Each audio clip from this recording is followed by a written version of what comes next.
You ready? I'm ready. Are you ready? I am absolutely ready. Let's get to it. All right. So first off, I could not find a tagline for this film, right? Like the last one was reading, writing, and radiation again, right? And I think what's appropriate here is that I couldn't find it, but what I could find is the director and the president of Troma Entertainment himself, Mr. Lloyd Kaufman. Please welcome him to the show. Well, thank you, John Young, and thank you. I've got some interesting statistics that have just come in from the Yale University Science Department. Apparently, they've deconstructed Return to Nuke Em High, a.k.a. Volume 2, and they say that there are a number of interesting points here. There are 16 pairs of breasts. Now, I thought there were 17 pairs, but there's one exploding vagina of blood and waste. What kind of waste do they? I assume that means shit. Then, of course, there's 3 melted, severed legs, 1 mutant slug. But what's significant, says the Yale University Library, is that it's a mutant slug that goes up a non-male's butt. A 1 pair of squirting breasts, yes, 1 monster duck baby, 1 umbilical cord chewing and biting, and of course it's severed. 1 man ass. Well, of course the people at Yale would be interested in that. When I went, it was all male. A micro penis, a normal penis. No penis in a Troma movie is normal. That's a mistake, a big mistake. And human error. A suicide by head shot. I see. Someone shot themselves in the head. Yes, that's a cretin. 1 human-sized duck monster. Countless toxic vomiting of various colors. 1 fingernail rip-off, and there's a note here that says it is the most graphic fingernail rip-off that you will ever see in any movie in history. 1 nipple slice, 2 decapitations, very original, it notes. 3 throat rips, 1 melted, mutated 70-year-old man.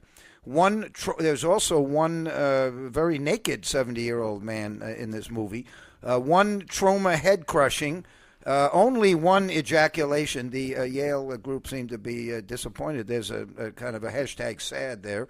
1 mop up man's ass, but there's hashtag happy. 2 hands through the stomachs. 1 face slash. 1 nose removal. Now, this was a pretty large nose, considering that the person whose nose was removed is a very slender person.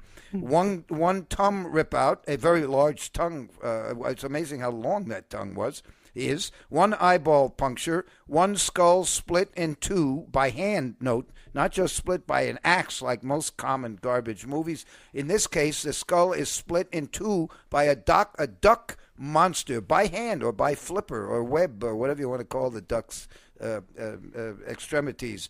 1 hole through the stomach from a grenade.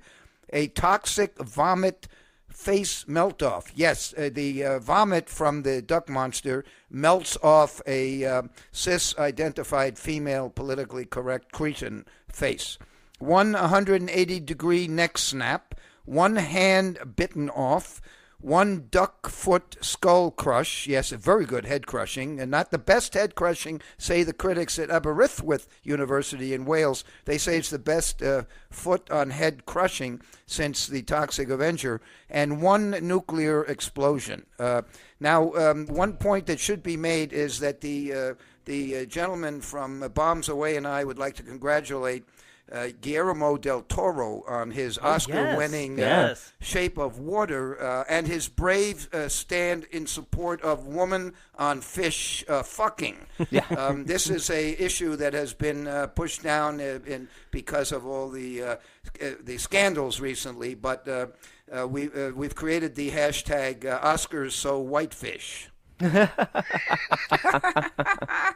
Oh, thank you. Thank you very much. At any rate, that's it from the Yale University Statistics Department. Apparently, they've also noted that there are over 30 deaths.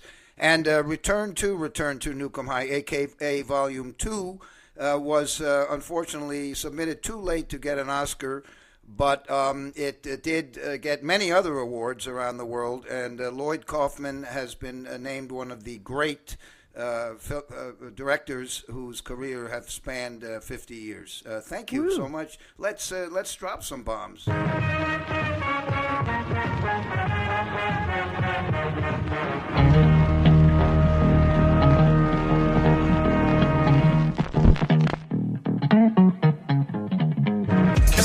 Attention, please. This is not a drill. This is a nuclear emergency. We mutated, and my wheelchair is illogically mutated too. And I think I can feel my legs. April Fool. I got duck rape. What do we have to be afraid of? I'm Papa, the sailor. This machine just called me an asshole. Fuck you, Lucky Charms. If you've seen Big Gus, What's the Fuss that we made in 1970, that is I would say that's the hydrogen, the nuclear, whatever, neutron bomb of movie history.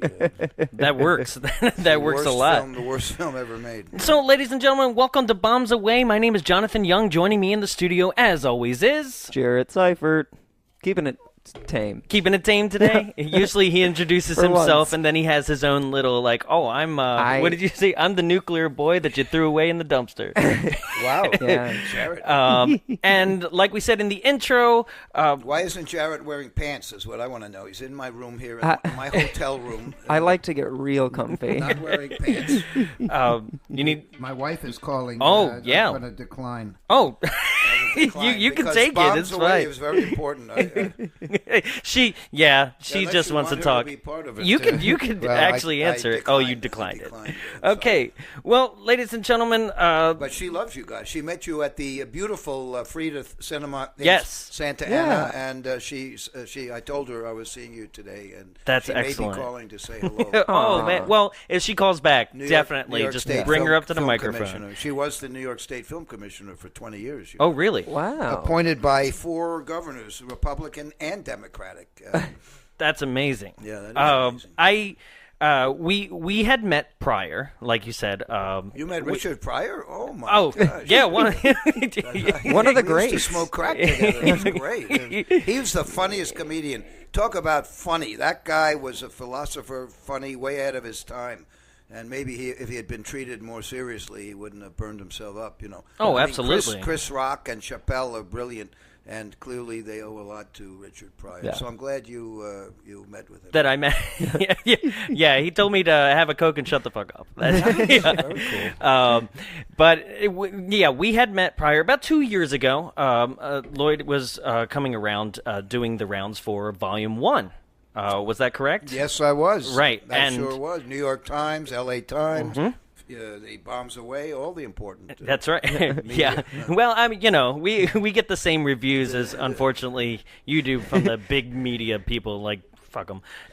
No, we get good reviews from the New York Times. That's amazing. So I've never had a bad review in the New York Times. I've had no other attention, but the New York Times does give us good reviews. Right. Well, thank you, NYT. Yeah, absolutely. But we had met then, and we had discussed this movie that you were doing as a whole. Like, you were bringing it to the Frida, you were showing it there, and at that point, had you begun work on Volume 2 yet?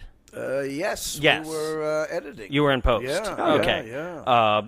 Volume 2, Return to Nuke Em High Aka Volume 2, very important. And Lemmy's last movie. That's Lemmy correct. From Motorhead. Yeah. And Joe Fleischaker. Yeah, very, very important. My question for you is that, like, I've heard rumors, but I'd love to hear it from the man himself as we start this and how it came together, how it was made. I've told on the show prior that Class of Nuke Em High 1986 was my first Troma film. We just did it on two episodes ago. We did it as if you're listening to this as your first venture into the show. 1, welcome. 2, we did Class of Nuke Em High 86, and we did Return to Nuke Em High Volume 1. 2 episodes prior. This is our Spill-ogy that we're doing. That's terrific. And Richard Pryor thrown into the mix. He must be looking down from heaven, being so proud.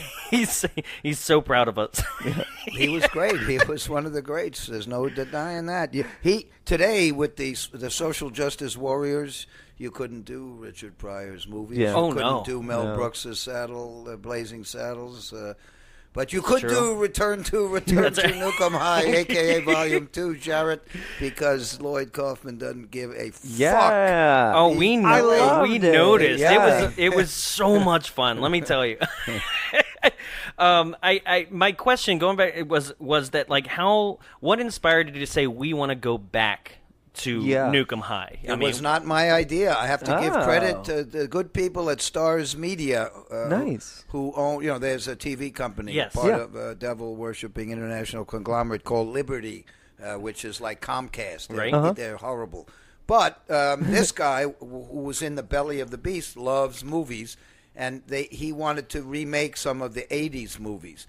So he approached me and said, how about remaking Class of Nuke 'Em High? I said, okay. But no censorship, and they agreed. Great. We raised the money. It was about $500,000 bucks. That was for Volume 1, and Volume 2 was about $800,000. But they only wanted to distribute Volume 1, and then Volume 2, Troma's on its own.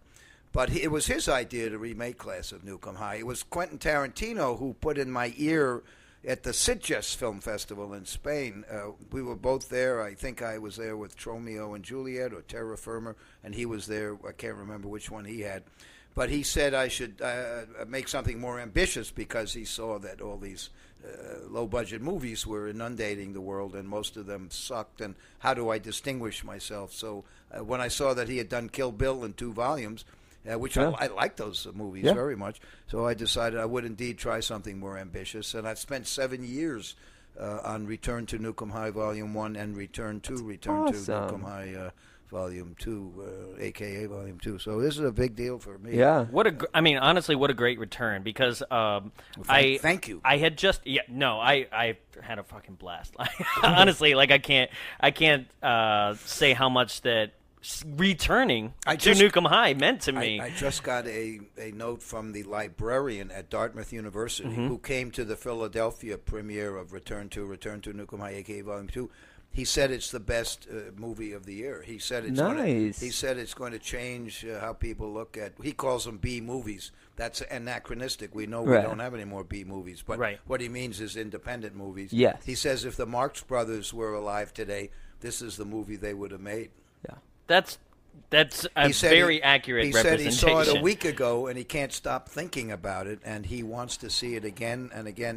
He saw it on a big screen. That's the way you should see a Troma movie, on a big screen. So if there are any Troma fans out there in the ether, or any Troma air conditioners out there in the ether, please go to your local movie theater and recommend that they show. So far, every time it's been screened, and we haven't screened it in movie theaters, that we've only had about 5 screenings in Las Vegas and a few other places. It's always sold out. Nice. So the LA opening great. March 8th, Thursday, March 8th will be a big test. We'll see how we do. Absolutely, and that's what I wanted to get into before we get into the meat and potatoes of the plot or anything. Do you think that that playing right after the Oscars is not exactly good playing time, or do you think? Do you think people are tired of hearing about movies? I think people are tired about the Oscars. Yeah. I didn't watch.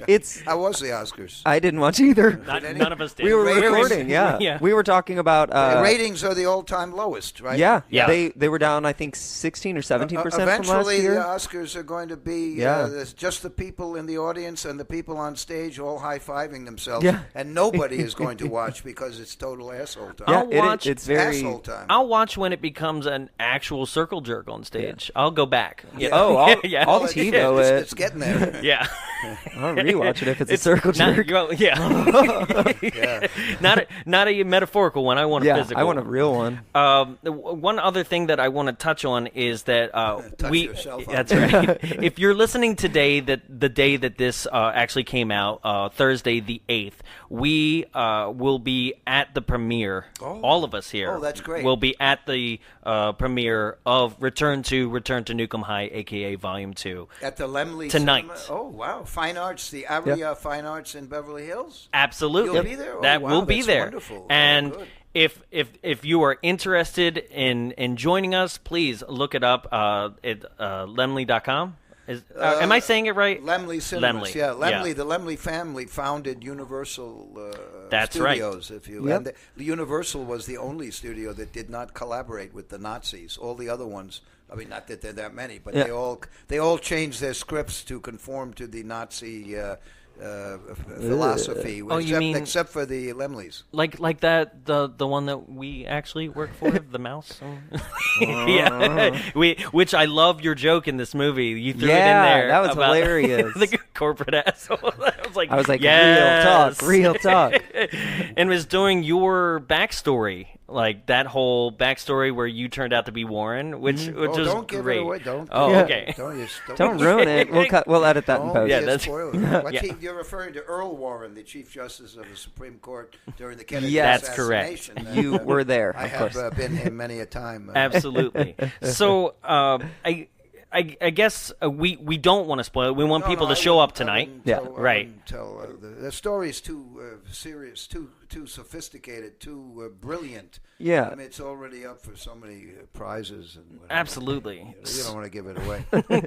So, and the thing is that most of our films that we do, they're from the back catalog of things, and that's another thing I wanted to advertise before we dive into some more questions, is that you have an entire back catalog for people to watch right now, correct? We sure do. This is Troma's 44th year. When we hit 40 years, John and Jarrett, we gave away all the movies we had made up until 40 years, and we're still giving them away. Nice. Every week. We give away a movie on YouTube. There's about 300 free movies on Troma Movies on YouTube. Troma Movies on YouTube, and go there and sign up, and you get an email once a week telling you what additional movie is up there. Also, my Make Your Own Damn Movie videos, various lessons, how to crush a head, how we raise money, how we record music, how we do blood. All those things are there on Troma Movies on YouTube for free. Also, if you are an Amazon Prime member, much of your stuff is on Amazon Prime. Fuck Amazon. Okay. I can't wait to get off. Don't go there. They really screw you. I did not know. I was just trying to get you more exposure. I'm sorry. They're horrible. Fuck what they them. do is Okay. they're censoring the independents. They're throwing off independent movies for so-called moral reasons, right? Oh. But they're not throwing off, as far as I can tell, the mainstream movies, right? So if you say fuck in an independent movie, or even if you're some YouTube star or whatever, their YouTube will throw you off, or Amazon will throw you off. YouTube will demonetize you, and they won't demonetize or throw off the major movie, as far as I can tell, that has much worse philosophy in it. So it's all fucked up. What we have is Troma Now, and that's what we're going to do from now on. We have our own streaming service, all premiere movies, world premiere. After we hit 40, and as I say, we're giving away all the movies we made or distributed for 40 years. But then from the 40th year until now, those are world premiere movies, and those can be found at Troma Now, which is watch.troma.com. And those are free the first month, and then it's $4.99 a month, and that's a very good bargain. Yeah. Also, Return to Nuke Em High Volume 1 is currently on Troma Now, and I think that might be the only place you can see it. Very cool. There you go. I'm not sure, but... I give a big fuck you to Amazon Prime. That was a great. Fuck you to Netflix. I give a fuck you to YouTube. While we're at it, anybody else you want to fuck you? I could do quite a number. Yeah. It's just the fuck you episode. I do think that the Florida Project was a wonderful film. Did you ever see the Little Rascals? Our gang comedies, Hal Roach. Back in the day, those ones? Yes. Check out the Florida Project. It's the modern day version of the Little Rascals, except that it's extremely dark and I mean, it's very sweet, and the kids are terrific, but it'll make you weep. You won't be laughing a lot, but it's a wonderful movie. It should have been nominated instead of that stupid. And fuck you, 3 Billboards. You fucking suck. And same with the thing about the Thread. 3 Billboards did suck. I think they just nominated the thing with the Thread because Daniel Day-Lewis is such a great actor. There's no other reason. Well, I honestly believe this is the same thing as like when they finally gave DiCaprio his award for Revenant. Like, I love The Wolf of Wall Street way better, and right. many things. So, like, I think the same thing. Although Daniel Day has already gotten an Oscar. Well, so, he's a good actor. Yeah. Well, in any event, the Oscars are not the best movies. No. It's just a fraternity party for Merrill Lynch or whatever. What's her name? Meryl Streep. Yep. Isn't she the one who stood up and gave a standing ovation to the pedophile? If I remember correctly. Well, what happened to her? Hashtag she knew, right? Hashtag she knew. Yeah. She did know. Fuck them all. That's why I stayed in New York. It just makes me, even though I have a failed career, I stayed in New York. Wouldn't say that.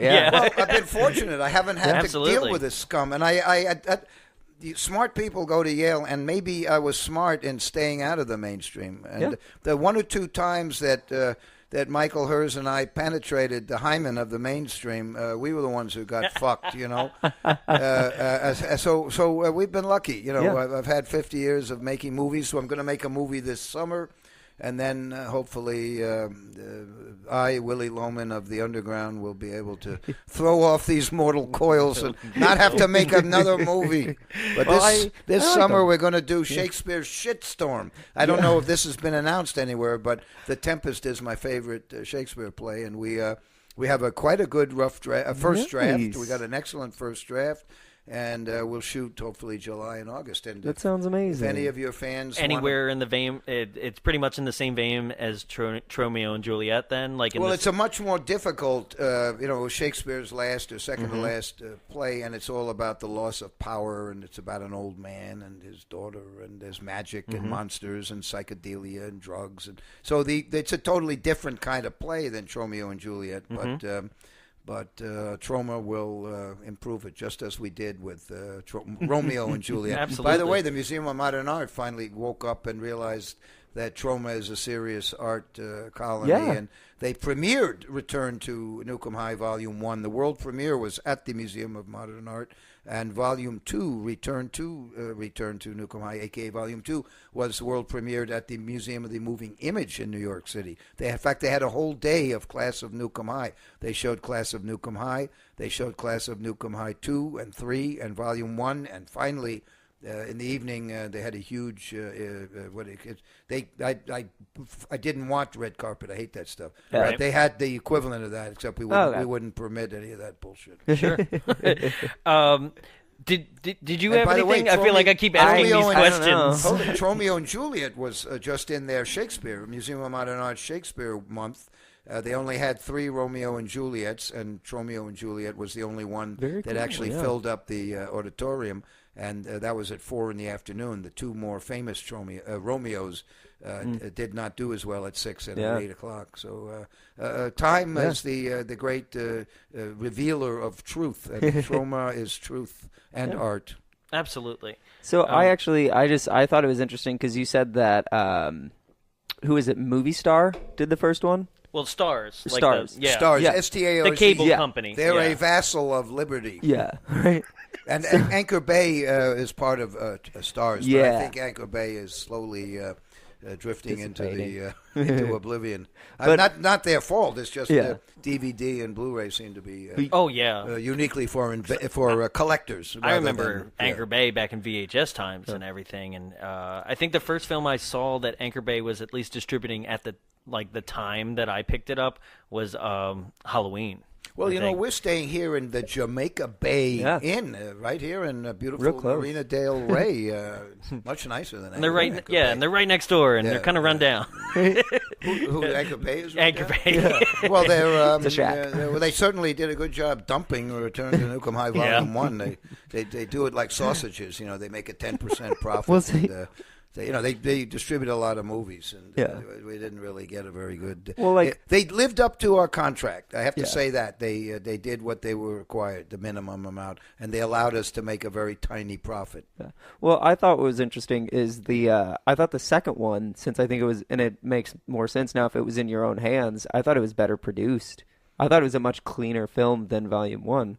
Well, we had a different crew. We had the camera crew on Volume 1 was deficient, and the camera crew on Volume 2 was there was actually Charlotte Kaufman was the DP on, for most of Volume or much of Volume 2. Yeah. So that may be why it looked a lot. My daughter Charlotte, who is Nice. currently she's shooting and producing a movie for Alex Gibney, who did the Scientology movie, and he's won at least one Oscar for a documentary.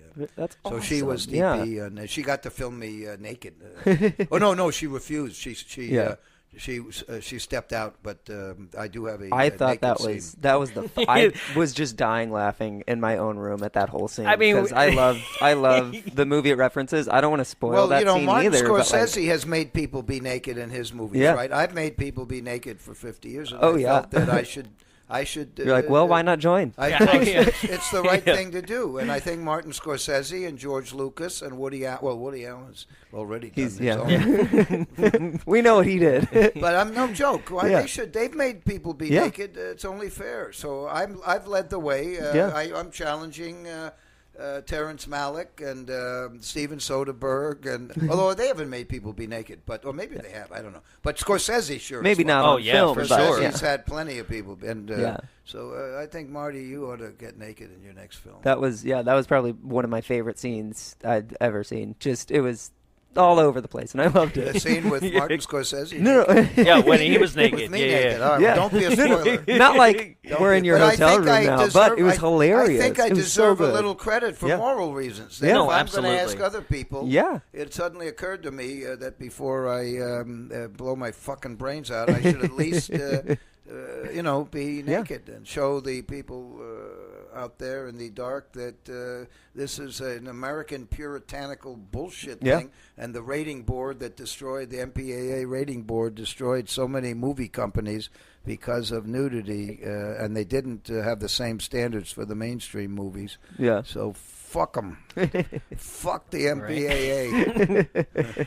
So they are one of the reasons. The MPAA, Variety, and Hollywood Reporter, which are basically house organs for the mainstream. And, of course, the fact that Clinton got rid of the financial syndication rule and Reagan got rid of the 1948 consent decree. This has made what we've got today, which is basically an oligopoly. And now they're going to get rid of net neutrality on the Internet. So you out there, you got to tell your congresspeople that if net neutrality, if the free, open, and diverse Internet goes away, if the last democratic medium goes away, that your congressman is going to go away. You're not going to vote for them. And by the way, Washington State just put in a state law that is going to require net neutrality in Washington State. So hopefully the other states will do the same, because this FCC commissioner, the head of the FCC, whose name is Ajit Pai. Oh, I hate him. He's a shit pie. And he was so hated, he was supposed to speak at the C2, what is it? The CES, that one? Yeah, or Consumer Electronics Show. Yes, that's it. And he chickened out because he was. If he would have showed his face there. Oh, there's no way he would have made it out alive. He claimed. He claimed he was getting death threats, but he's just a fucking coward. Yeah. He's a coward. Well, fuck you. I think what's important here is that anybody who's listening, please take these kind of actions that Lloyd is talking about, because without it, we're probably not going to exist. Well, Troma's definitely gone. Yeah. That's the only reason we're here. We have any sort of independence is gone. Online independence. Yeah, no question about it. Right now, Troma has 500,000 people every month because they want to be on our website or they want to be on our social. And Disney, you can have we and Disney are equal on the internet. As evil as they are, we're all equal. It's a level playing field. But they don't like that because the YouTube stars and Tromas of the world and the Bombs Away and the Colliders and Michael Rosenbaum and others are taking away eyeballs from Rupert Murdoch and the other devils that are running the media. And not in a fun way, like with acid or just plucking it right out. Or that's right. It's a pity. And we're going to lose a lot of innovation. There would be no Kickstarter without. Look at all the innovation coming out of Kickstarter. Oh, yeah. Movies and video games that have vanished off the face of the earth because of just massive companies just taking over and stuff. Like, Kickstarter they've is the come only back way- because yeah, of Kickstarter, and it's been great. That's very true. Not to mention all sorts of cures for cancer that won't be known about without the internet, or better toothpaste if you invent a better toothpaste, or the vape, right? The grasshopper vape. We wouldn't have that. I mean, it's just going to be ridiculous. We're going to go back to CBS, ABC, and NBC world. It's going to be a total homogenized. You'll be lucky if you even get PBS. Yeah, well, that'd be a good thing, and no free porn. The biggest tragedy. There's always going to be free porn. Oh yeah, I mean, well, I'll just start providing it from my own collection. By the way, since it's March 8th, tomorrow, March 9th, Return to Nuke Em High will have a big night at the Lemley NoHo, which of course NoHo has the word "ho" in it, and therefore we choose that theater. But right down the street from the NoHo, we're going to have a big after party at Club Cobra. Which is owned by Marty Sokol, who used to work. He worked for Troma for about 10 years. Awesome. And he owns a couple of clubs in L.A., and Club Cobra is nice enough to have a very nice after party. Also, Hyena Galleries at this very minute has been this month hosting a beautiful tribute to Class of Nuke Em High and Return to Nuke Em High art show, where artists have created sculptures and paintings, all reflecting their love of the Class of Nuke Em High franchise. That's so cool. That's in Burbank. The reception was yesterday, March 7th. But you can go there all month and see beautiful paintings. And some of those paintings and sculptures from Hyena Gallery, which a tribute to the Class of Nuke Em High and Return to Nuke Em High series, will be at both at the Lemley's Fine Arts and at the NoHo, so you get some idea of, and they're all for sale. I bought one of them, actually. I bought a beautiful. Nice. Well, congrats to that. They had artist. a show back in December, and I bought a Poultrygeist painting by Big Tasty that is fabulous. Very Fabulous. cool. Quite inexpensive too. Oh, so a deal. It was less than $6,000. I've listened to interviews. I actually, on my way up here, listened to the one that you did with Shockwaves with Blumhouse. That was a good one. That was very good. Yeah. And those are very good interviews. Extremely knowleable about like film where I'm like, oh, we've only touched the surface in our brain. Like they're very serious. Well, Rebecca used to be with the Fangoria, and she ran the radio. Debbie and Dee Snyder's radio show, and we go way back, and she knows everything. And you're right, Shockwaves is one of the best. Oh, kudos to you guys. Like honestly, if we could ever team up, we're right there for you, because I love the amount of information they're pulling. So they were talking about your library as a whole, and I don't think there's any holes in it. It's more our financials are in a hole. Let's put it that way. And we got a revenue hole. Something that I noticed when it comes to. Oh, by the way, here's something on. Here's something on. I'm just seeing on Instagram. People are comparing the fish in Shape of Water with the Toxic Avenger. Yeah, and, I saw that the other day. I was like, that's neat. Yeah, a lot of fans seem to see a likeness. Yeah, how cool is that? That's absolutely, and it ties right into like so. What I also noticed, the Barbara Streisand Toxic Avenger likeness is becoming very popular too. She cloned her dogs. Well, while we're on Toxic, maybe I'll ask. Like, I'm sorry. No, it's good. I love it. You don't want to necessarily, but we were like, oh, wouldn't it be funny if, like, because he is the Toxic Avenger, if we were to like edit the footage and bring him to with the rest of like Marvel's Avengers, and because Stan, like I was like, oh, I want to edit the Disney footage and put him in there just kicking ass, and Stan Lee is a big influence on Toxie, no question about it. In fact, Stan Lee is quoted in one of my books as saying that. In the same way that Spider-Man put a new face on the comic book superhero, Toxic Avenger put a new face on the movie superhero. Yeah. And if you look at Deadpool, I mean, those guys are clearly big fans of Toxic Avenger. There's a blind person in that movie, a disfigured person. That Deadpool talks to the camera like we do, and all the things that we did, like we used to get reviled because in the 70s we didn't have money to make a soundtrack. To do a score, we use source music, rock and roll source music from bands that were nice enough to give us free music. Right? Motorhead being one of them, Sublime, Sally Go Round the Roses, all this stuff.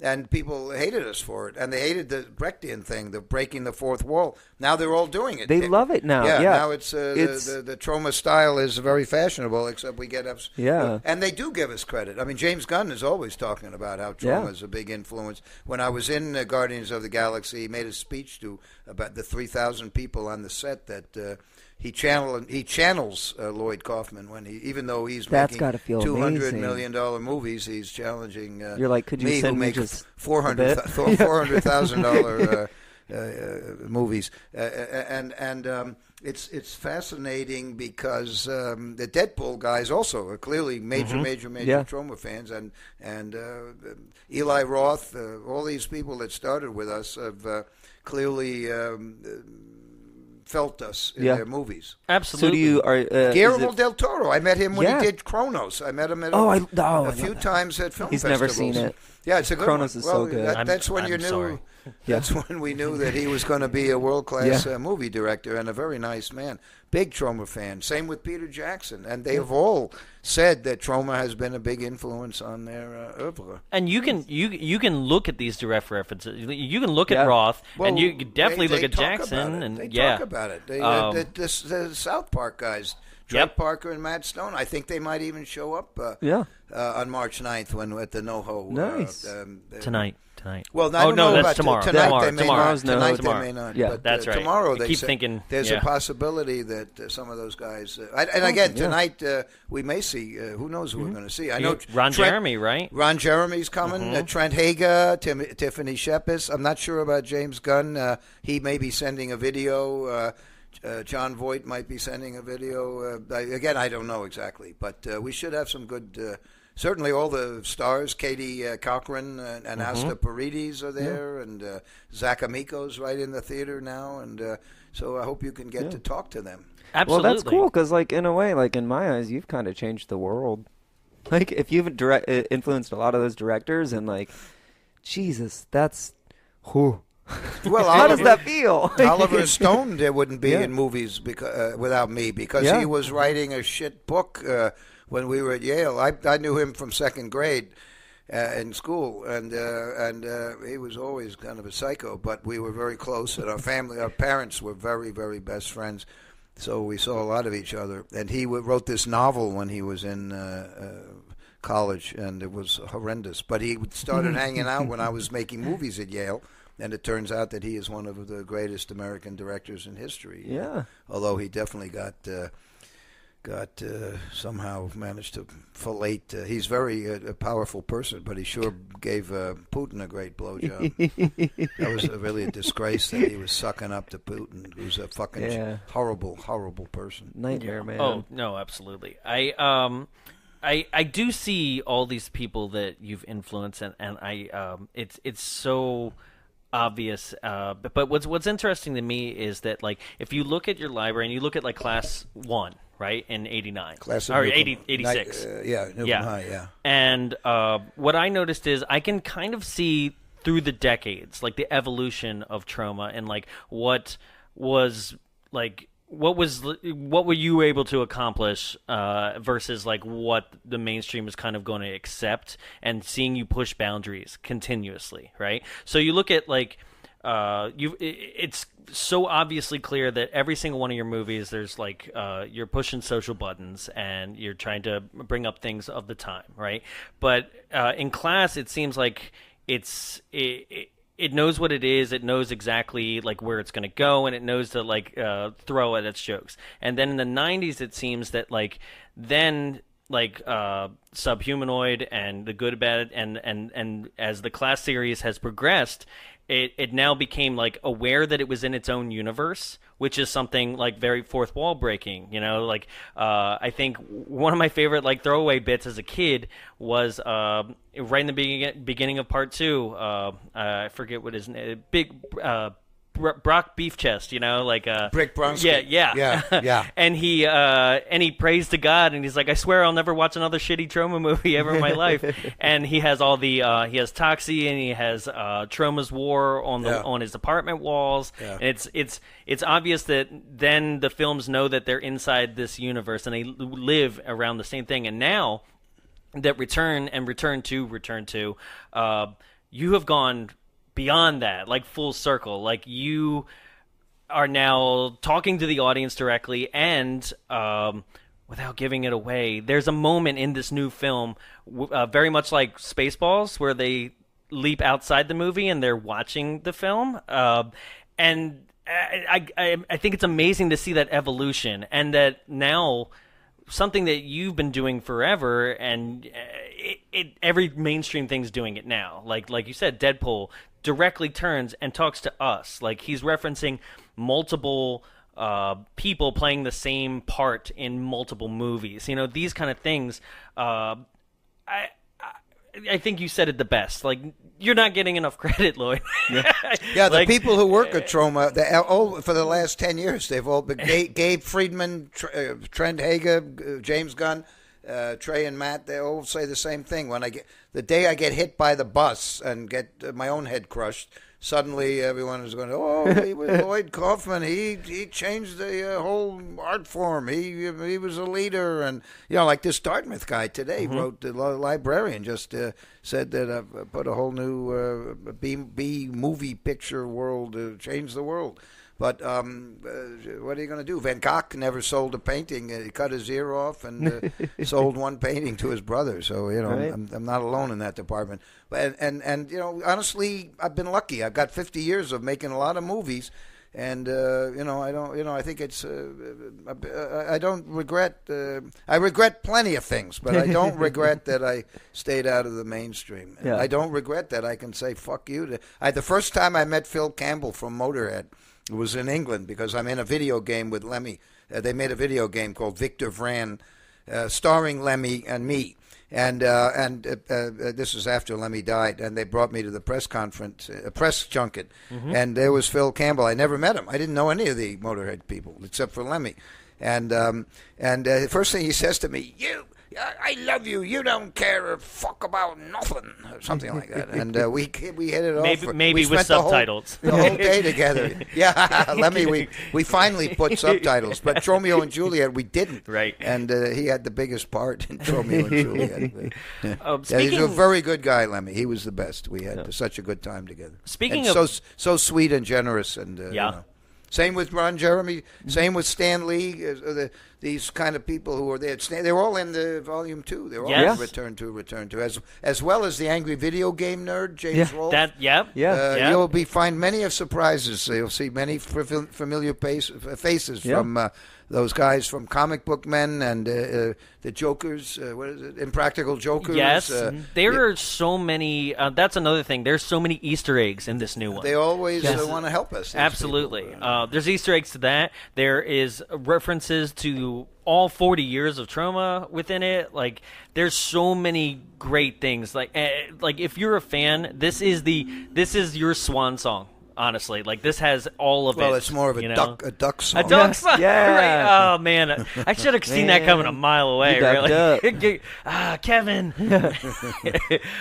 Kevin the Wonder Duck. Yes. Absolutely. We use Kickstarter, by the way. Michael Hurst didn't want to pay for a trained duck, so we went on Kickstarter. We called it Duck Starter, and the fans gave us $10,000 for the trained duck, who was the highest paid person on the whole 800 people involved in the movie. That's a fancy duck. The duck could do absolutely nothing, but it had a manager and a trainer, and then two friends that came with the duck. I can talk an hour about trained ducks. They have to have a friend with them, otherwise you go crazy. So the ducks would be squawking to the duck in the movie, the other ducks that were off to the set. So every time the sound department started going, the ducks would start squawking, and the duck could do was totally useless. It was a terrible duck. It's something you couldn't edit and post too easily. But we used CGI for the first time in Volume 2, but we've used it in a very Brechtian way. It's a very in-your-face way. It says, "Hey, folks, this is CGI. Yeah. We're not trying to make a James Bond explosion or a Dunkirk thing or a Woody Allen realistic Coney Island." Who was the winner this year? Blade Runner? Yeah, we're not trying to be Blade Runner. Yeah, Blade Runner 2049. We've done it in a very abstract, beautiful way, and it's it's like the Troma movies where you kind of see behind the curtain. Here you see this beautiful abstract CGI, and it's great. It's totally different from anybody who's. It's a totally different direction than anybody's, because we cannot compete with a $200 million Guardians of the Galaxy Volume 2 that has the most beautiful CGI in the world, and creates a certain realistic. Brings you into the film. We've got to do something that we can afford, and yet we've created some magnificent CGI. I really, and the guy who did it is a genius named Walker, and he's a real. I think if he keeps going, I think he'll be a major artist in that field. So you've mentioned we've mentioned James Gunn and people that you've influenced in the past, but there was a story, and I wanted to touch on it more because like part of me in my mind, I always personally, somewhere down the line in my youth, I was like, oh, I want to be a director. You know, I saw all these movies. I think my first job was working in a movie theater, and my second was a blockbuster. It's a corporate blockbuster, but it was still 3 years of just grabbing everything you possibly could off the shelf. You know, they give you 5 rentals for free every week. So it was like... Oh, you were at Blockbuster. Yes. At a Blockbuster. I thought when you said a Blockbuster, no, it was Blockbuster like Star Video. Wars. I should... Yeah. No, he's not that good. No. No. But I remember thinking like, oh, God, I wish I could do that. I want to do that. And then, I don't know, life happens sometimes. But there's a very amazing story that I heard on the Shockwaves podcast, is that you gave an opportunity to somebody who was persistent, that was underage, was a 15-year-old girl, who then went on to make a direct for you? Kansas Bowling. Yeah, she is here. She's here on March 8th. Yeah? She and Parker Bowling. She did a Troma movie. I helped finance her movie called BC Butcher. It's very good. It's on Troma now. Very good. Nice. It's a cave woman movie, and inspired by Ringo Starr's movie. With Barbara Bach, and it's a BC Butcher. Very, very good. BC Butcher. She made it when she was about 16. I met her when she was 15, and I gave her some money. And it's in 16 millimeter. It's on film, and it's terrific. And I hope she keeps going. I would, as soon as she gets another feature-length script, I hope I can get some money for her. That's Absolutely.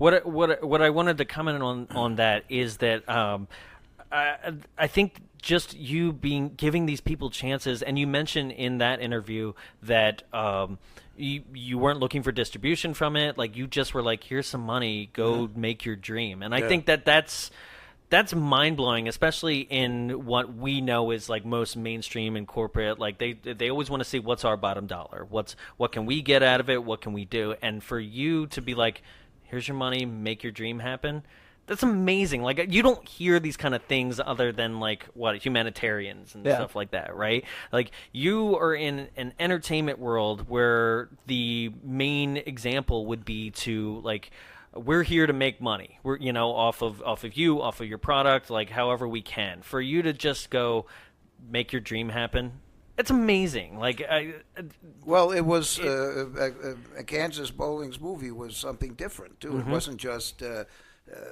typical zombie movie. Right. I'm in about 400 underground movies, and so many of them are just uninspired. They're like frat parties.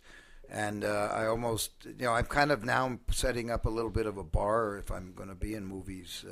I'm sort of asking to see a little more of the script, and but her movie was totally from her heart, and plus she visited her mother, and when she was 14, they came to New York and visited the Troma building, and I wasn't there, but she sat in my desk chair and took pictures of her, and she sent them. It was so sweet. Aw. And then when I met her, this is not. Hey, this is about Lloyd Kaufman. Enough Kansas Bowling. I know. I like but it. you're going to hear a big yeah. thing. She's Right. going to be up Yeah. there with James Gunn. And I'll tell you, Heidi Moore is making a movie for Troma now. And it's a deadly. It's a Dolly Deadly movie. And she's shooting in Las Vegas and Indiana.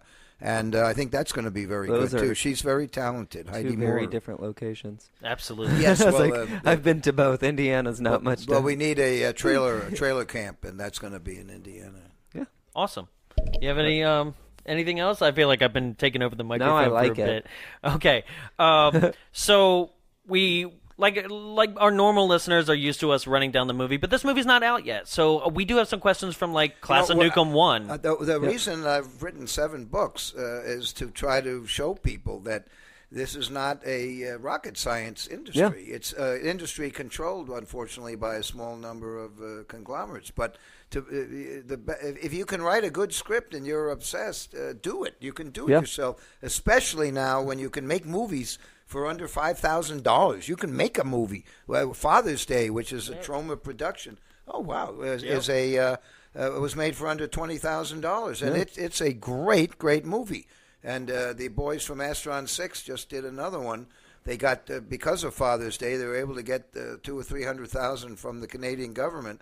And they did a movie called The Void. It's fabulous. Oh, it's yes. great. Yes, we showed The Void at the Frida with the crazy little, like, they had these weird triangle heads. It's a great movie, and they're totally talented, and in fact, one of them is working for Guillermo del Toro. Wow. One of the Astron 6 people.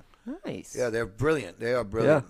I think because we could go on forever. Like the man. I said this. I think I said this to you after meeting you back in 2016. I said it was an absolute pleasure. It was a joy. Like I said. Well, thank you. I said Lloyd is. And I had no other way to describe it. I said he was like the Stan Lee of B. You know, like I was like, you're so full of life, you're so full of energy and amazing stories. And I think anybody who wants to hear way more stories from back in the day, go out and grab that book that you and James Gunn wrote together. With Yes, All I Need to Know About Filmmaking, I Learned from the Toxic Avenger. Yeah, it's sort of a memoir. It takes you up through 1994. Yeah. But the books, make your own damn movie, produce your own damn movie, direct your own damn movie, distribute your own damn movie. Check out Distribute Your Own Damn Movie. It's most visionary because it was written about 8 years ago, and it predicted all this stuff that's going on, including the fact that file sharing is a good thing for the artist, and that the net neutrality has got. 2004, I started making videos to support net neutrality, and nobody listened. Yeah, that's right. So share this. People listening, share this. Well, tell your local representative, Absolutely. tell your elected representative, and the Department of Justice.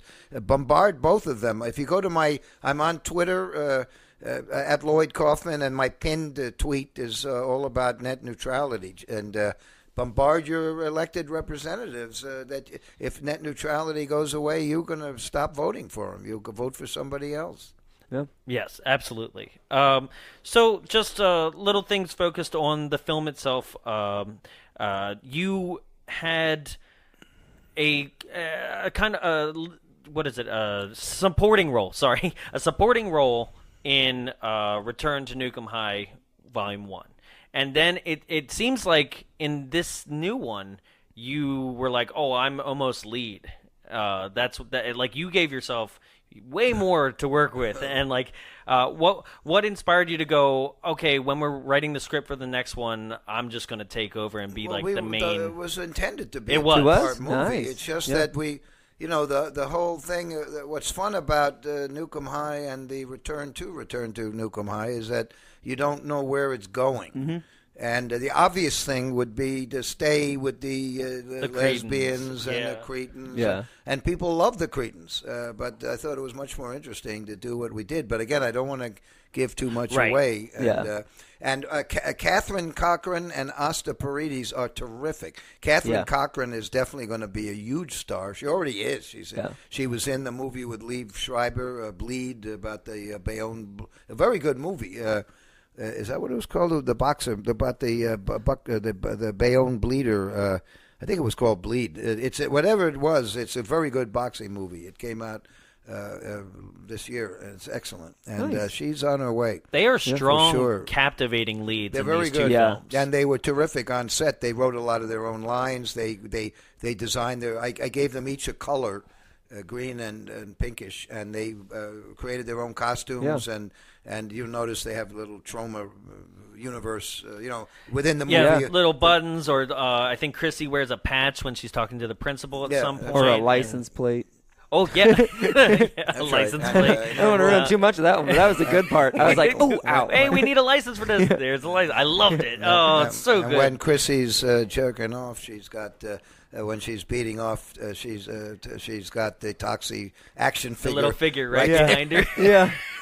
And then Toxie's at the party himself. That is true. Yeah. Toxie is there, saved somebody when the fire broke. Yeah. We shouldn't be well, that was Volume 1. Yeah, If you want to see That's Volume 1, yeah. it's on Troma now, right now. And yeah, why have you not seen it? But You're listening to this and you haven't seen it? You can still enjoy Return to Nuke Em High, a.k.a. Volume 2, because we've got a recap at the beginning. Mm-hmm. We have beautiful credit sequence, too. Oh, Magnificent. yeah. That was my the intro credits. Weren't they beautiful? They were so well done. Hand-painted? I was like, Isn't this that is amazing? just, A fan did that from. So good. He's a big time artist. He's British, and he basically did it for nothing. Yeah, I mean, we paid him a little bit, but still, those were top notch. That was great. Thank you. It blew me away. The posters for both of these films are out of this world. Yeah. Like harken back to like 80s like VHS culture and like basically get it all on the box because that's what's going to sell it back on the shelf. That I love that. These are all really talented artists who basically help keep us alive. Absolutely. I get to look at those posters every single day because we sit across from each other in the studio and they're right above his head. Oh, so Michael, they're the two that I get to see. Michael Hers and I have been partners for 44 years, and we sit across each other all day in the office. His desk is opposite mine. If you can do it, that means, Jarrett, you don't have to murder me in my sleep. Oh, I'm not going to murder you in your sleep. You'll find a way to kill yourself. Right? Absolutely. Not intentionally, but accidentally. No. You'll choke on like a 7-Eleven hot dog. I don't know. Did you have any other points? It's so hard. There's a great movie that just opened on Troma Now today called Slimed, Slimed, and it's hilarious and yet disturbing. The really talented directors, so check it out. Slimed. Yeah, it just started. Premiered on awesome. on Slime, Troma Now. Booze, right. Hilarious, very funny. Yeah, it's clearly Troma inspired, but it's a wonderful, wonderful movie. Okay, awesome. Any more questions? Like I said, I feel like we could talk forever, but I don't You're on this whole press tour, so it's we're doing everything. Well, again, I urge our fans to go out and tell your local movie theater that you would like to see Return to Nuke Em High Aka Volume 2 on a big screen, because we make our movies on a big screen. We've got thousands of people in this movie. There's all sorts of background detail that you don't see on a small screen. You see it on a big screen. Funny stuff that gets lost on the home TV screen. So if it's fun to see it in a communal setting, and I just came from Philadelphia where they sold out the first night, and the audience had such a good time, and I had a good time with the audience. So tell your theater to play Return to Nuke Em High. I'm probably going to visit about 20 theaters. We'll get up 200 or 300 of them eventually. Yeah. And I will go and do the Willie Loman thing. at about 20 of them, which I enjoy. I just, I just do the Pee Wee Herman thing at theaters. But that's why I don't go to movie theaters anymore. I've been banned You're from a still lot doing of them. audience participation. It's just. Have you guys seen any movies recently that you could recommend? That I finally saw Spider-Man: Homecoming. I'm really late to the game.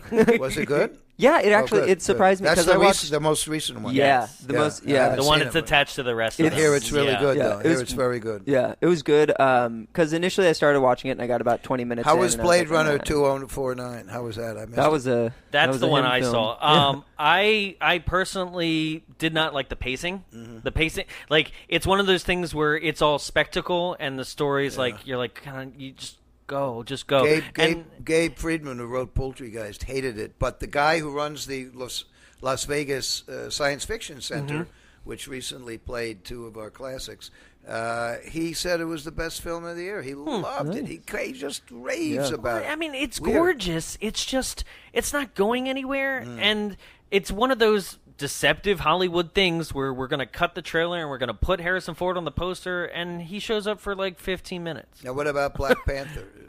Phenomenal. Isn't that great? Absolutely. Oh, that's you saw that one as well? I have not seen it. No. Oh no, my God! no. Like it's.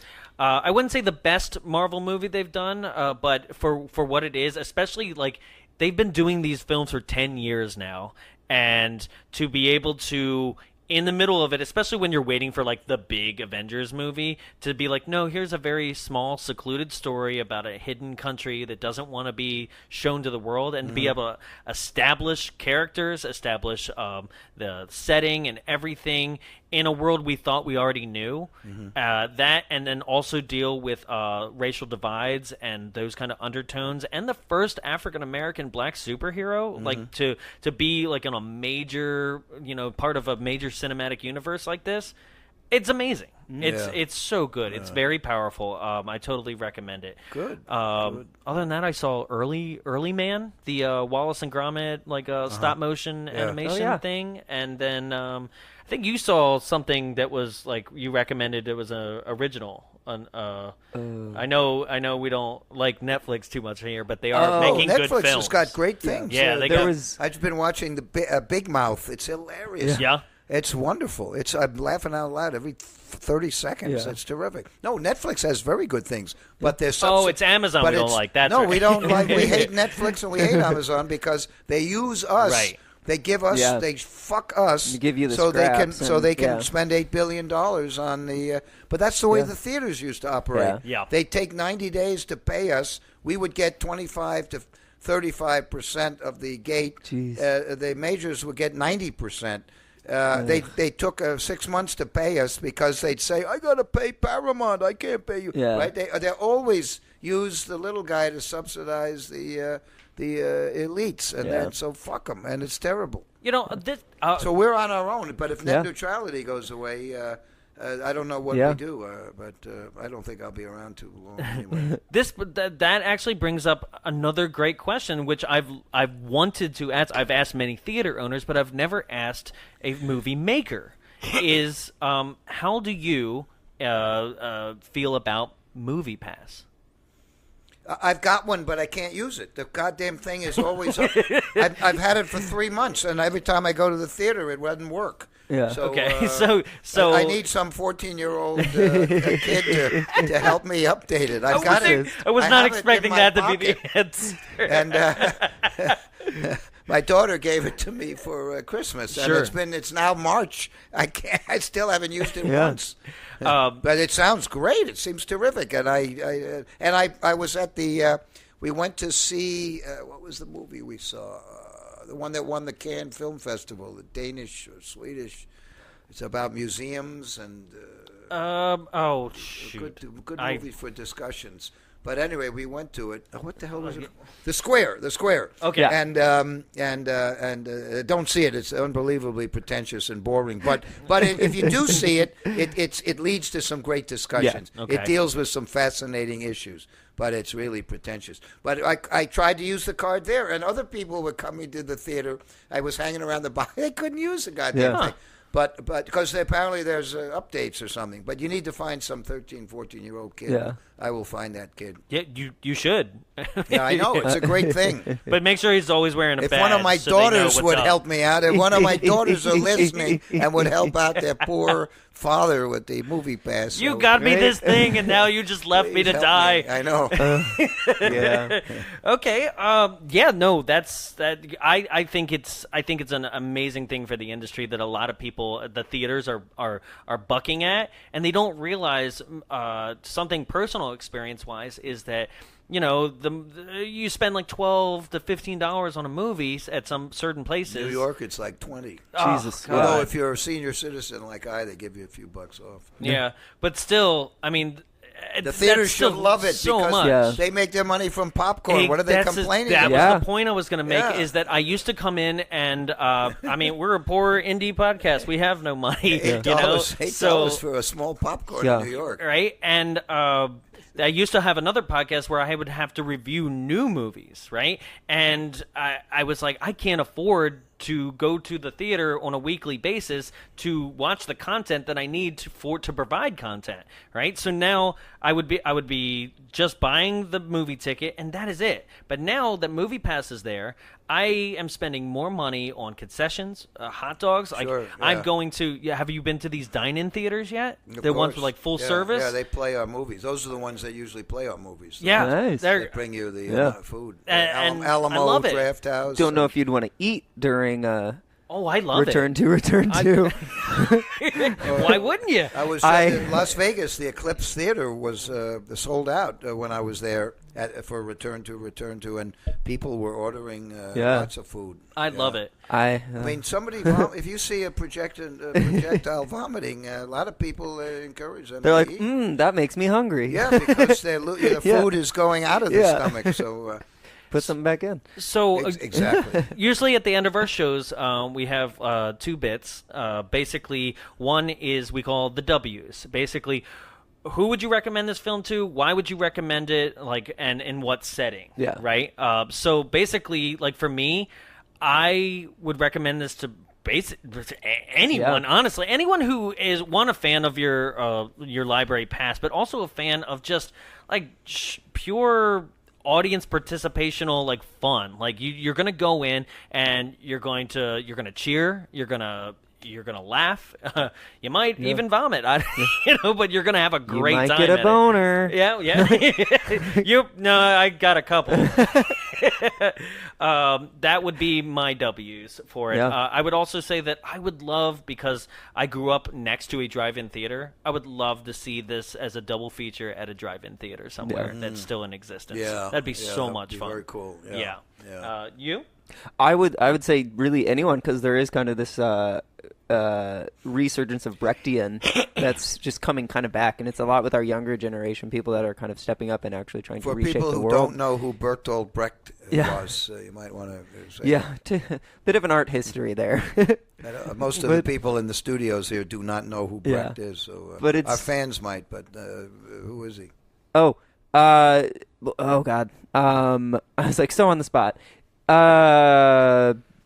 Three-penny opera. Just Mac the Knife. Just comes anything. from the Three-penny opera. Oh, the shark, babe. Right? That's from Bertolt Brecht. Yeah. And he was famous because he would have his actors, the young woman from Sichuan, or he would have the actors talking to the audience. Yeah. In the same way that Thornton Wilder did it with Our Town, in the same way that some of the people did it on stage years ago. Yeah. But it's come back now. Yeah. Troma brought it back. It was in my college. It was one of the top acting methods that majority of our actors would use. It was just the Brechtian acting. That's terrific. It was really neat. Yeah, sure.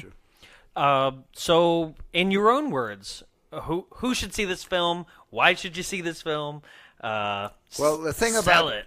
the thing about Troma, like all Troma movies, Return to Nuke Em High Aka Volume 2, is an adventure in the cinema. You're going to see something you've never seen before. Yeah. You are going to be guaranteed to have an emotion.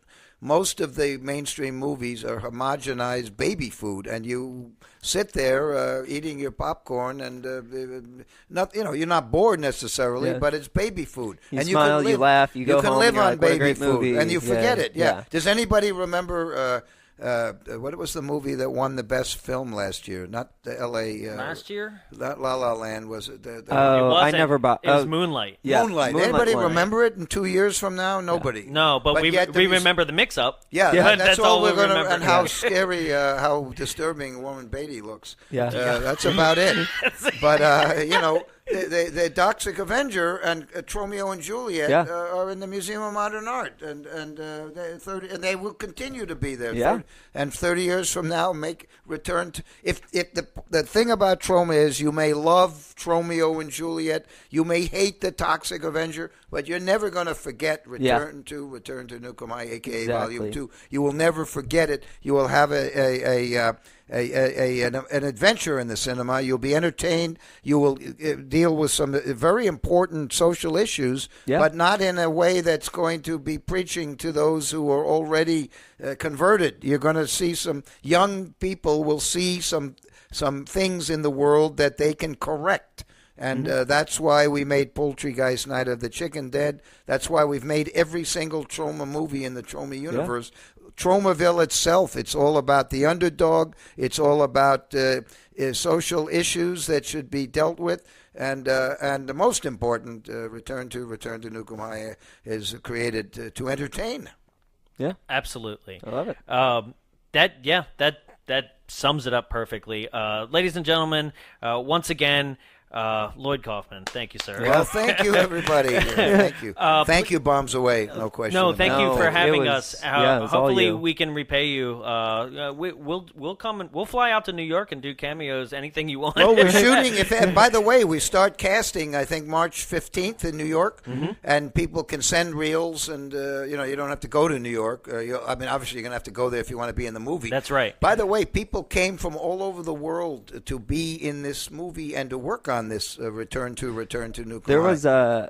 There's a scene with a lot of different moments of people all around, and it looked like they just shot their own kind of scene of it and That's then correct. sent it in. We had one like a shot of people at Comic-Con. No, stuff it was like that kind of thing. It was in the movie. Yeah, that's what I mean. It's in Volume 2, and it's during the newsreel moment. We made a $20 million movie for about $450,000. I mean, we had fans with good cameras shooting short pieces. Australia, China, Japan, France, England, Australia, Portugal. Kansas City was the one I noticed. I was like, Missouri, yay! You know what he did is it's an absolutely awful movie that we did. 2015's Gem and the Holograms, right? And they reached out to all the fans of the original '85 Gem and the Holograms show and the dolls and everything. It was like, film yourself talking about how much Gem means to you, right? And they said, we'll put it in the movie, and then they put it in the movie, but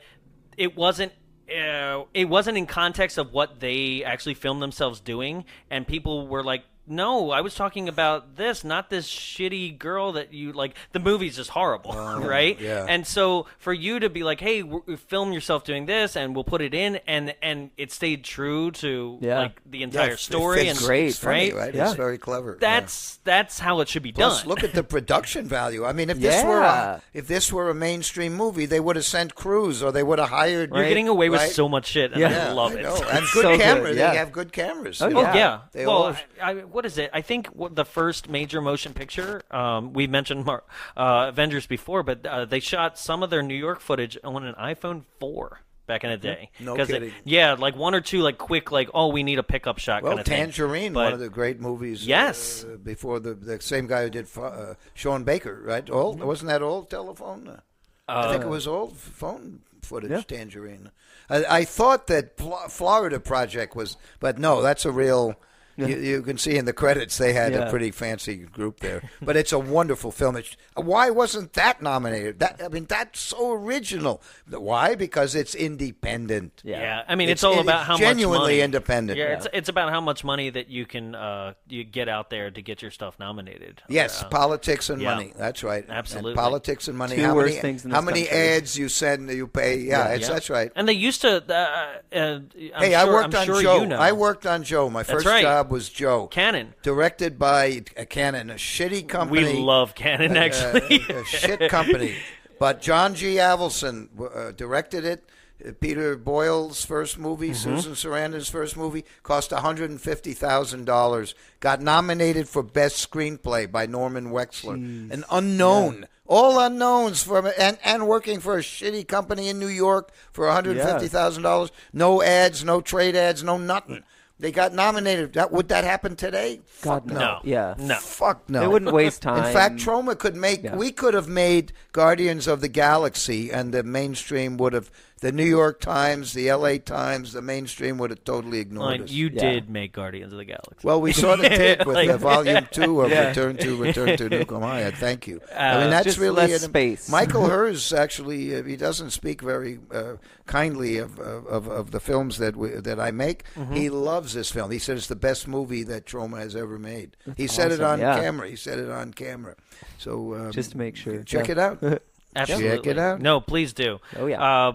And if you want to be in Shakespeare's Shitstorm, we are casting starting the middle of March, and keep an eye on Troma's social. Let's do it. There are ads out there, and take a look at it. We've got a lot of good parts. And if we don't fit the part, we'll write. We're podcasters that get blown up and dumped toxic waste all over us. I don't care. We've got great. There's all sorts. There's press conferences. There's university scenes. There's. I don't want to. Again, I don't want to spoil it. But, reread the Tempest, and you'll get a rough idea what we're doing. Rough, because when it comes to a Troma film, that's anything just the goes, baseline. But the themes of the Tempest ring true to me. It's all about a senior citizen and the loss of power, and it's all about magic and sex and psychedelia and dreams. And what more do you need than that? It's a perfect. It's a perfect Uncle Lloydie project. Absolutely. Well, once again, thank you for joining us today. And congratulations on all your work. Absolutely. Well, thank you. It makes it all worthwhile to have nice young men like you in my bedroom in the hotel. And don't get any ideas with Jonathan here. He's the bad one. I just want to point out once again, folks, if you're listening, that today's March 8th, so the premiere is tonight. You can come down, and are you doing a Q&A as well, or just? Yeah, we've got Troma celebrities here. I'm not sure who's showing. I know that Trent Haggett, Tiffany Shepard, a bunch of others. I'm not sure about James Gunn and Trey. And Matt. They may just be sending videos. But there'll be a great Q&A with Catherine Corcoran, Asta Paredes, we've got the cast and the other stars, too, coming. So it'll be a very good Q&A. And we'll have the art show there. And then Friday night, Club Cobra, big after party. And then it's also playing for the entire week at that NoHo. It'll be there, and if it does well, it'll be held over. But absolutely, so support Troma and get us a second week. Well, I'm taking this interview and the fact that you already know the Frida. I'm taking this back with me and requesting that we have it there as well. Oh the Frida's a great theater. And, it's so much fun. Santa Ana, it's a wonderful theater. So I'll definitely be taking that back. So good. I mean. You'll be hearing from us for other things too. I'd love to get. You've already done a live screening of Toxic Avenger with us at the Frida. I would love to be able to do it on our show as well. Just like talk about it, sure. You know, the weightlifting head smashes and the taco bar fights and all the. Well, in 1983, that was quite unique. Let's put it that way. Yeah. So, absolutely. And if you look at South Park, the first couple of seasons, they definitely. Were infused with Tromaville. Yeah, absolutely. So, and their first movie, Cannibal the Musical, of course, is a Troma movie. That is correct. The South Park Boys. Right? When nobody else would touch that film. Right? Exactly. Yes, we're the only one who got it. But it wasn't finished. You see, it's very hard to look at it. We had them. We helped them put the first scene on that movie. because it needed it needed an opening, and it didn't have it. And thanks to us, the opening is magnificent. It's much more Monty Python. It's amazing. Cartoon Monty Python kind of violence, and then the rest of Cannibal is more like a traditional musical. And it's a brilliant film. Yeah. I mean, those guys are the best, and They're the smart. nicest geniuses. I mean, all the people who've been associated with, who've made it, are really good people. Eli Roth is a great person. Gabe Friedman is the best. James Gunn is a saint. Trey Parker and Matt Stone are the most generous. I mean, they're really nice people, and they look out for Troma. So God bless them. But the 99.9999% of the movie and entertainment and media are the scum of the worst. They're the laziest, most incompetent, slip and slide, dishonest, perverted, and Sundance Film Festival is the metaphor for all that, right? Yeah. Trey and Matt forced me to go there one year. And that's when we started it was so disgusting that we started the Troma Dance Film Festival just to put a stick in the eye of Redford. But, the people were literally on their knees worshiping the god on the hill. And, the god way up on the ski slope, way up. He wasn't skiing, but that was the big prestige place. The villa up there, big Sid Ruckmeyer or some name, Harvey Weinstein. He was the god. The whole Sundance ethos, all the ethics, all the perversion, all the disgusting stuff that's come out was like a breed. It was bred in the Sundance Film Festival, in my opinion. And we spent 10 years there with Troma Dance trying to make a point that Sundance was a swamp of just total hypocrisy and arrogance, and now the chickens have come home to roost, so to speak. Or the I ducks. can't imagine Or the ducks. anybody respecting Troma Dance ever again.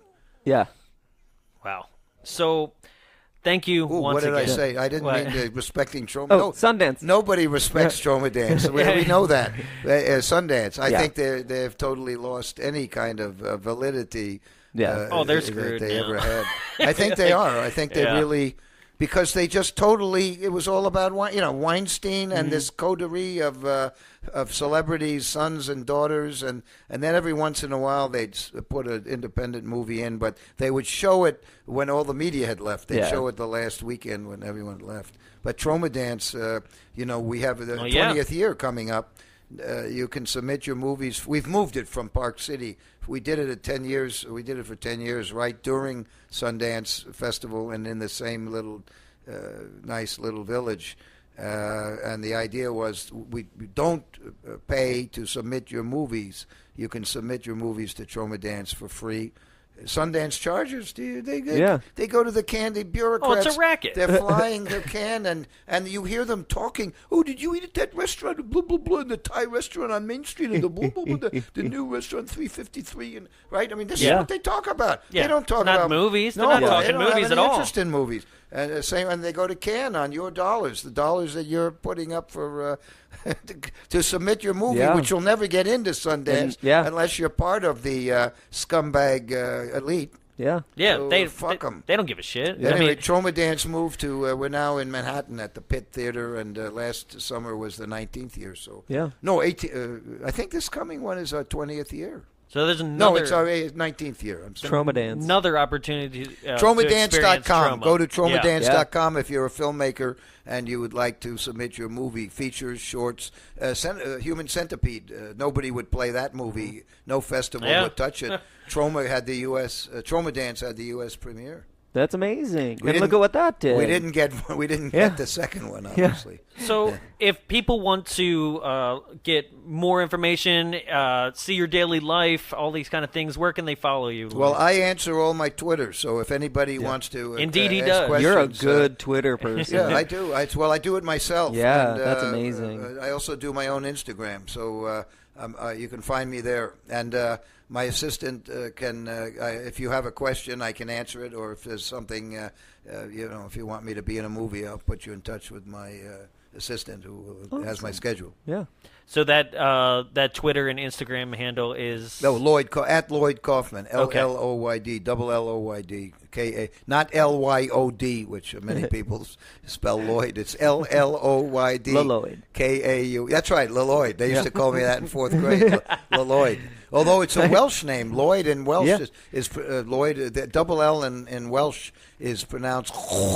So, and when I've been to Wales, I've given master class at Aberystwyth University, and it says Kaufman or something like that.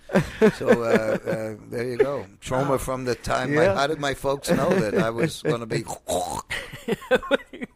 They knew we would make those kind of movies.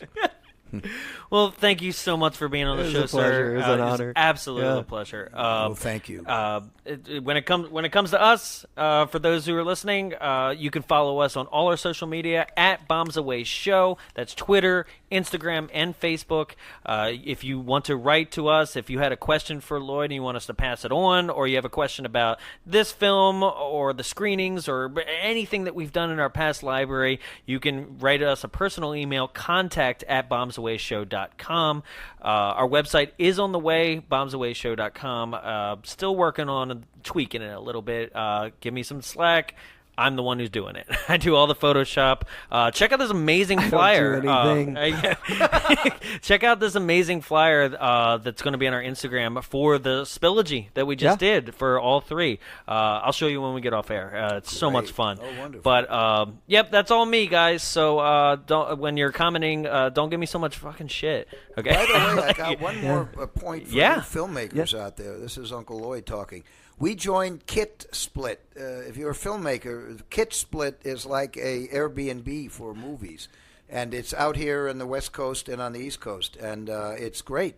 You can get an Arriflex, what's the top camera? The, what the hell's it called? Crap, we used it on Return to Nuke Em High, the Alexa. Mm-hmm. The Arriflex, you get it for about a third of what you'd get from a rental house. And if you own a piece of equipment, you can join Kit Split and rent it out when you're not using it. So Troma's a member. We were one of the early members. And it's a great, I don't know why nobody thought of that, but kitsplit.com. Join it. And if you're a filmmaker, it's a community. It's not just an equipment Airbnb, but it's a community. They sponsor seminars. They've got George Lucas doing stuff, I think. And we did our first. We made a VR movie with the Toxic Avenger, and we had the world premiere. They sponsored it at the IFP in New York, and so it's a very useful. I meant to mention it earlier because I know your listeners make movies. So. Absolutely. Kitsplit.com is very good. Kitsplit.com. Awesome. Okay. Nice. Well, once again, thank you, sir. And, well, this is Lloyd. Bombs away. That's what I say. Bombs away. And I had a big bean burrito for breakfast, so bombs away.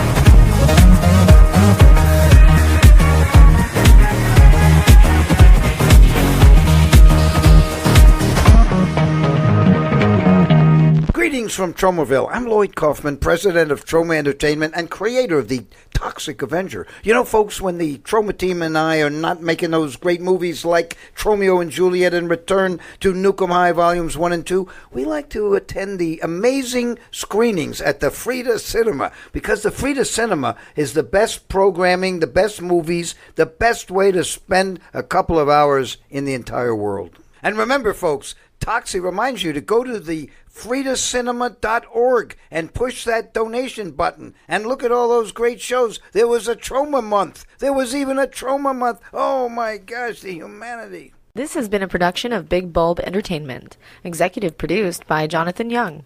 For more media and information, visit us at www.bigbulbentertainment.com. Big Bulb, what's your bright idea?